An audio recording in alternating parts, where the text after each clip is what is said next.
November 13th, 1987. The Omni Giat Incident. Living in Ohio, John Pork had a loving family and a 7-figure salary thanks to a scammer job. He and his best friend, Baby Nos, who also had a loving family and a 7-figure salary, enjoyed cave diving together on the weekends. Every cave they conquered was another trophy for them. On Saturday, November 13th, 1987, John Pork and Baby Nos arrived at the entrance of the Omni Giat cave system that was flooded. This cave was named Omni Giat because of its shocking resemblance to Omni-Man's Giat. Despite hearing about the drownings that occur every week in this cave system, John Pork and Baby Nos decided that they were good enough to swim through it themselves. This was their first mistake. Omni-Man's Giat actually has several tight turns, and if you weren't careful, you could get lost. The plan was simple.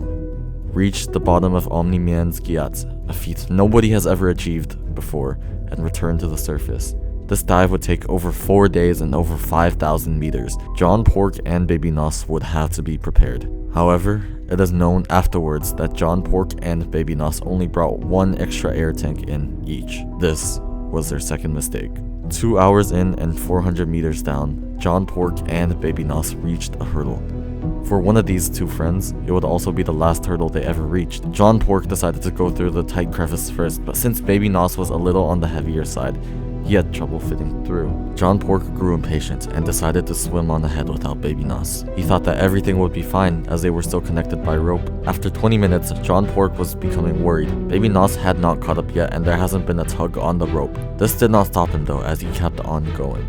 The water became muddy as his flippers had disturbed all the silt on the floor. After what felt like an eternity, John Pork had reached an air pocket. Unbeknownst to him, this was also his final safe haven. After resting for a bit, John Pork stumbled upon a horrifying realization. His air tank was only at 4% capacity, and his spare tank had somehow disappeared.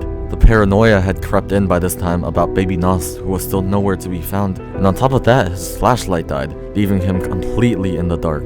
John Pork fully believed that he was nearly at the bottom of the cave system when he had actually made the wrong turn into a false shoulder. This air pocket was nowhere near the bottom of the cave, and exiting it would prove fatal. With the air in John Pork's pocket quickly becoming toxic, he had decided to make a break for it and try to swim towards the surface. John Pork did not even make it out of the shoulder before he drowned. As for Baby Nos, he found himself stuck on the crevice, and as he panicked, he choked on gulps of water and was suffocated to death. This tragic incident marked the end of the Omni Giat incidents, as the Omni Giat cave system was finally sealed off with concrete.